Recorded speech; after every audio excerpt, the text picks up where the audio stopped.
We know it's a difficult time for all of us, but it's more important than ever to support and learn from each other. We are talking story with leaders of Hawaii's business community to learn more about how we are leading the way to economic recovery and adapting to this new normal. Joining us today is Unyong Nakata, Operations Integrator and Marketing Director for Waiahata. Unyong is a past steering committee chair of the Chamber's Young Professionals Program, and I am proud to say that I have known Unyong since way back when we went to Shiler Business. When we were 5 years old. When we were 5 years old. Exactly. We got in very young. Waiahata is Hawaii's premier food service industry wholesale distributor, and they have done so much already for the community during these challenging times. So it's my pleasure to have Unyong here on our 1808 show. Hi, Unyong. Hello, Sherry, and everyone at the Chamber working so hard, and everyone else. Hello. Well, thank you for doing this. First of all, your background is making me hungry, so I may have to get a poke bowl after this. Yes. But as I mentioned earlier, you and I go way back, and then we reconnected through the Chamber, and I've always admired your tenacity, your resilience, your grit, and just that overall positive attitude. And now more than ever, we definitely need to embrace that positive attitude, because we know COVID has presented challenges, but as you probably know, challenges always presents opportunities. So I want to start with you to see how Waiahata and you have adapted during these times. Okay, great. So my first question will be, how have your customers adapted to COVID-19? Let's call a spade. So when the stay-at-home order was enacted, our customers had to shut down, and so we immediately saw a significant drop across all of our locations, because we're on Kauai, Maui, Oahu, obviously, and the Big Island, and especially Kauai, because Kauai has most of our business is through the hospitality industry. So first and foremost, our customers experienced an immediate shutdown. And so we just went right into how can we support them. And for example, when the PPP loan came out, boy, that, I don't know, a couple 1,000-page document, right? That's a doozy for anybody.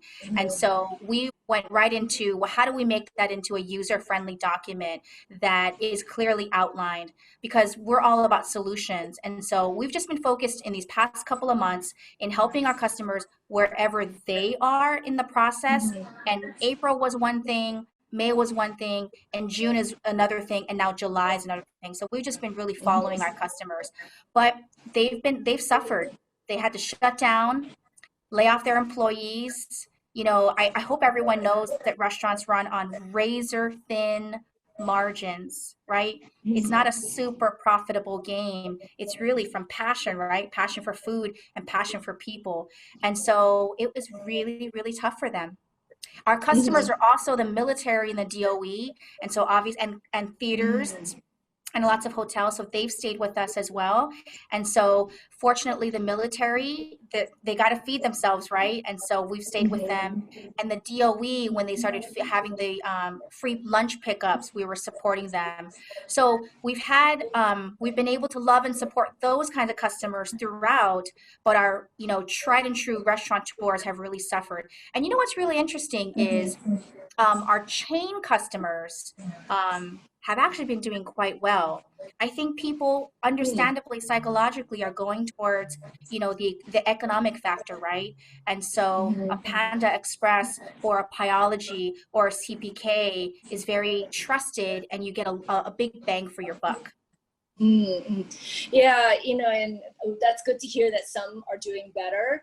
At the same time, it's so important to support local. Absolutely. To the extent possible. Yeah. And, now that we have reopened the economy and restaurants have reopened too, they're still stuck with this health and safety protocol that definitely reduces the number of customers that can come in and menus as well, what they offer. So have you heard of any creative, changes that your customers have implemented as a result of COVID-19 and as they move forward on this new path? Yeah, a great question. So I can share how we're staying with them and trying to provide solutions. So obviously safety, sanitation. And so it's the whole gamut. So, it may not be creative, but like even things like signage, right? So all the signage that's needed and the contactless ordering, contactless payment, obviously, right? And then shutting down most of their restaurant. So what's happening right now is many restaurateurs are realizing that takeout, although lower sales revenue, is higher margin. And then they'd have to worry less about the safety and sanitation. So the restaurateurs who have really moved quickly with our support, hopefully, in beefing up their digital presence and their e-commerce and their delivery partnerships, let's say with Food-A-Go-Go or an Elite Delivery, right? Those kind of Yes. customers that have really embraced that and moved very quickly, they're doing better than everybody else. So I have been going out and dining in as much as I can, and I love to see our customers doing the QR codes, and if they have the menus, wiping it down, and even the QR codes, you pull it up, it's not just the menu. It's a tour of the restaurant. It's a video about the history of that restaurant. It's more than the menu. So what I think is really cool is things that may have seemed kind of like, oh, okay, that seems really cool. Maybe I'll do it one day. Or no, that's not for me. Because we're forced to do it, I think it's really opening people's eyes to the possibility of this. I hate this term, but our new normal. Yeah, exactly. Many businesses had to pivot overnight. But Yep, like you had just mentioned, innovation and technology will play a huge part in creating different products and different services to keep their operations alive. So it will be interesting what else they come up with in right, that area. right. So let's talk about Waihata. Okay. Waihata is a long-standing company, family-driven, and I want to hear from you as to one, how has Waihata contributed to the community, which we have seen and so grateful Yeah, for, and for you too, how have yeah, you enjoyed experience so far with this long-term organization? yeah. So when I joined Waihata, I'll tell you, I was extremely proud to join a 100 plus family owned company. So Russell is chairman, president, CEO. He's third generation. You know, Yoichi Hata, his grandfather, founded it in Hilo, 1913, and then his dad, Frank Hata, grew it, and now we have Russell Hata. So I think that means something, especially in Hawaii, to be third generation family owned, over 100 years old, right? And statewide. So super excited, and I felt like a big responsibility about that. So when the pandemic hit all of us, Russell is I want to say this respectfully. Russell is unpredictable. He is unpredictable and he is Keeps you always on your toes then. he is always looking forward and pushing us to look forward. And at times it seems like crazy ideas and then lo and behold it turns out to be true, right? And I was telling him, I'm like, I hate it when you're right.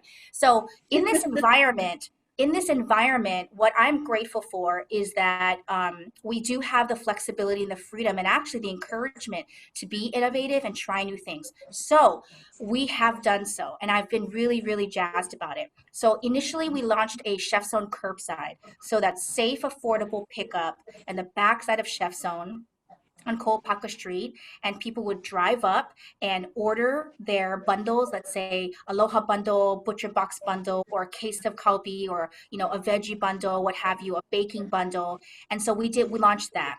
Then we launched Super It to Go. Same concept, except we take our trucks to you. And so we had a partnership with Kamehameha Schools out in Maili. We're at Mililani Town Center, Town Association. We were at the Filipino Community Center.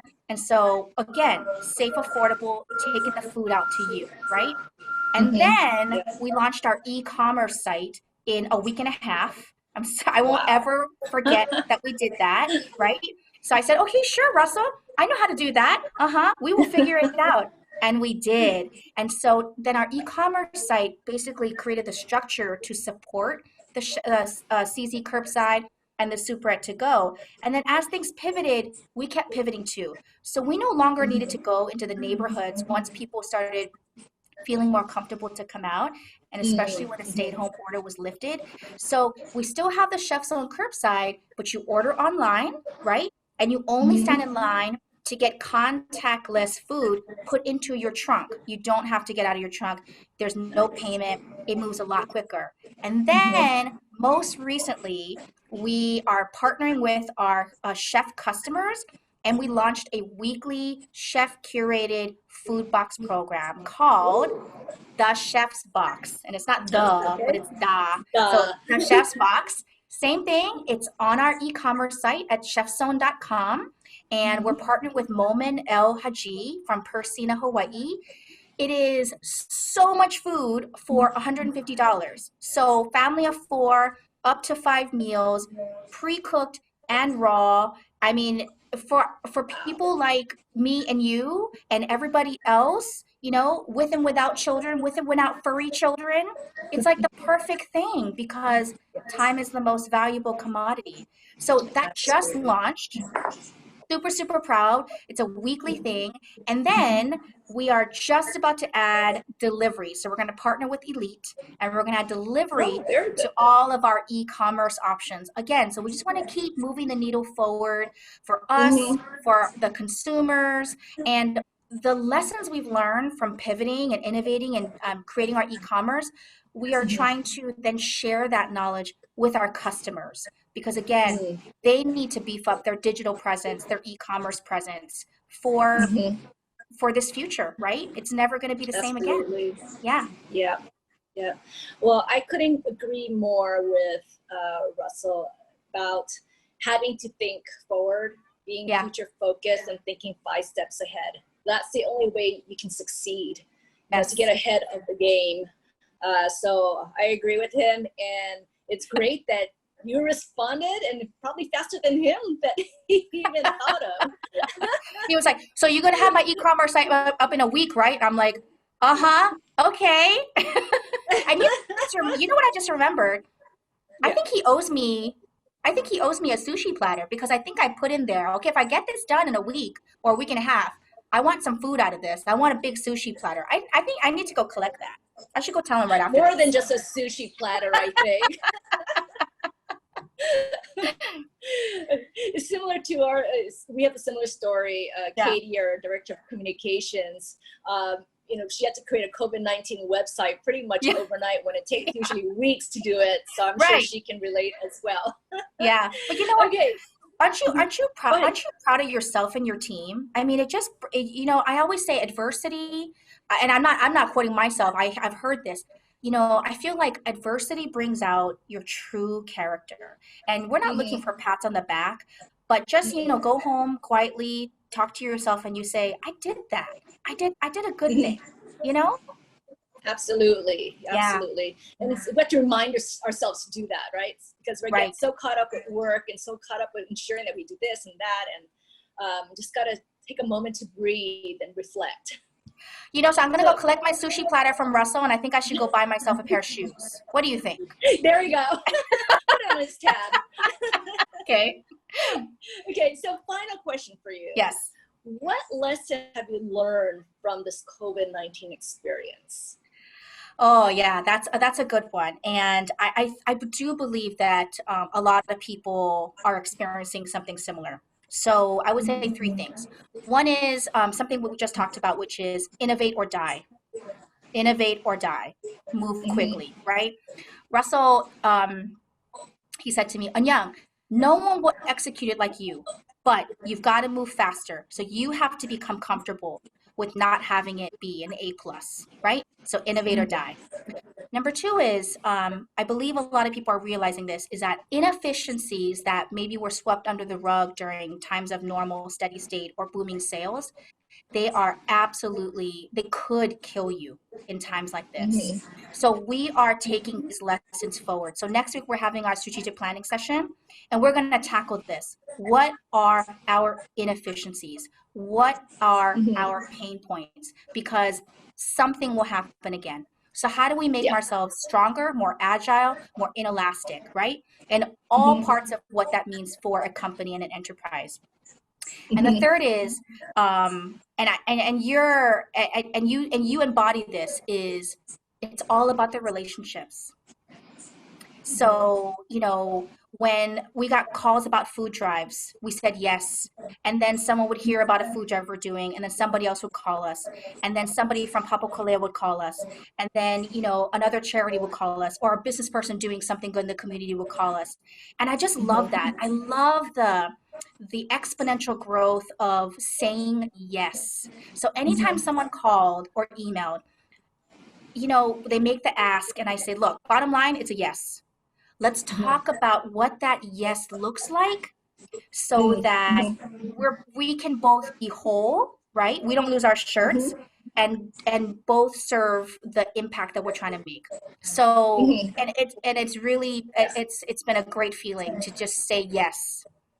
I like that lesson, because in the end, there's always a way, right? There's always a way to achieve that goal and to support one another. Just got to find and discuss it with one another. But I don't know, at this time, no is really not an answer. It's yes, yes, but how can we do it effectively? Exactly. So. Exactly. There was a talk years and years and years ago, where it was Alan Ikawa, Dwayne Kurisu, and Barry Taniguchi. I remember that. Yeah. Do you remember that one? Yeah. I do. And Alan Ikawa told a harrowing story of how he grew his business, and the audience was like, oh! But the other moment that resonated with me was between Barry Taniguchi and Dwayne Kurisu, and they told a story without details about some deal that they were doing. And they both talked about how they could have taken more, but that's not how you do it. And they both wanted to win. And that really stayed with me. Yeah. Well, Barry was definitely a legend, and so is Dwayne. They're doing some amazing work, and including Alan. So they're institutions, and I see you as one of them, because again, I've known you from way back. And just really, and just admire the work you do, and that can-do attitude. So I appreciate that. So thank you. And you mentioned it earlier, partnerships and collaborations. That's what it's all about. Yep. And that's what inspired 808, as to how can we support one another and highlight positive stories as well as how to help each other during these challenges. So thank you, for joining us today. And so again, I'm going to get that poke bowl right now. And Sherry, thank you for your leadership, really. Thank you for bringing everybody together. Thank you for your leadership, your kindness, and always saying yes. Thanks, Young. Take care, and hope to see you soon. Okay. Bye.